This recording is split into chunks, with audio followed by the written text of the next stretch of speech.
நிறைய medicinal property கொண்ட புதினால நிறைய micro nutrient and macro nutrient இருக்குது. இது இன்ஃப்ளமேஷன், டைஜஷன் அந்த மாதிரி நிறைய விதமான பிரச்சனைகளை சரி பண்ணுறதுக்கு ஹெல்ப்ஃபுல்லாக இருக்குது. ஸோ நிறைய வெரைட்டிஸ் புதினாவை வச்சு செய்யலாம். நான் இங்கே சிம்பிளாக சட்னி பண்ணியிருக்கேன். இது செய்கிறதுக்கு ஒரு பேன் வச்சுக்கோங்க. பேனில் எண்ணெய் விட்டு 2 துண்டு இஞ்சி, காரத்துக்கு ஏற்ற மாதிரி பச்சை மிளகா, வெங்காயம், தக்காளி எல்லாம் ஒன்றா போட்டு தேவையான அளவு உப்பு போட்டு நல்லா வதக்கிக்கோங்க. இது நல்லா கம்ப்ளீட்டாக குக் ஆனதுக்கப்புறமா கை நிறைய புதினாவை அள்ளி போட்டுக்கோங்க. ஃப்ரெஷ்ஷாக இருக்கிற மாதிரி பார்த்துக்கோங்க.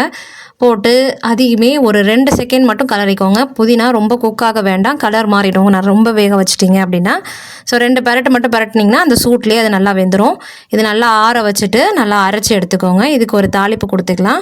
ஒரு பேனில் கொஞ்சமாக எண்ணெய், கடுகு, ஒரே ஒரு வரமிளகா, கொஞ்சம் கருவேப்பிலை போட்டு நல்லா தாளித்து அது மேலே போட்டிங்க அப்படின்னா நல்லா சூப்பரான புதினா சட்னி சூப்பராக ரெடி ஆகிடுச்சு.